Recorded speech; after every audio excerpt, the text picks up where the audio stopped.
maamulaha shirkad bilyaneer ah weli wuxuu jeclaa cunista cuntooyinka waddooyinka, gaar ahaan cuntooyinka sanduuqa ah ee $2 ah, sababtoo ah waxay ahaayeen cuntooyinkii uu jeclaa xilligii adkaa ee noloshiisa. Si lama filaan ah, muuqaalkan waxaa arkay saaxiibtiisii hore iyo hooyadeed. Way ku farxeen markay arkeen sida ay u maleeyeen inuu hadda u liito, iyagoo ku qancay in go'aankii ay gabadhooda kaga fogeeyeen uu ahaa mid. Isla markaas nin dhalinyaro ah oo taajir ah oo meel u dhow joogay ayaa arkay, wuxuuna si ula kac ah ugu yimid si uu u caayo, isagoo maxaa dhacay? Ma intaad sabool noqotay ayaad keliya awooddaa cunto $2 ah? Qof baa kuu soo iibiyey miyaa cuntada? Ninkii dhalinyarada ahaa wuu fahmay waxa socda, balse wuxuu rabay inuu arko waxa ay qorshaynayaan. Markaas ayuu raacay ninkii taajirka ahaa ilaa maqaayad qaali. Markay arkeen isaga oo cunto sanduuq ah la soo galay maqaayadda, wejiga haweenaydii ayaa madoobaaday. Ninkii dhalinyarada ahaa wuxuu sharaxay in xitaa haddii ay tahay cunto $2 ah aan la tuuri karin. Si ay u sii bahdilaan, haweenaydii waxay koobkeeda kor u qaaday si ay ugu hambaliyeyso ninkii taajirka ahaa iyo gabadheeda. Si uu xaaladda u dejiyo, ninkii dhalinyarada ahaa isaguna wuu koob qaaday.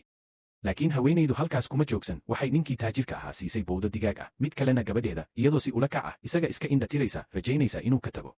Markay aragtay inuusan ka fal celin ayay ku jeesjeestay iyadoo leh, ii sheeg mustaqbal noocee ah ayaad u soo bandhigi kartaa gabadhayda. Waa ku mahadsan tahay inaanan u oggolaan inay adiga ku guursato markaas. Inkasta oo uu rabay inuu shaaciyo xaqiiqada dhabta ah ee noloshiisa si uu u aamusiyo, haddana wuxuu ka danaynayay jawaabta saaxiibtiisii hore.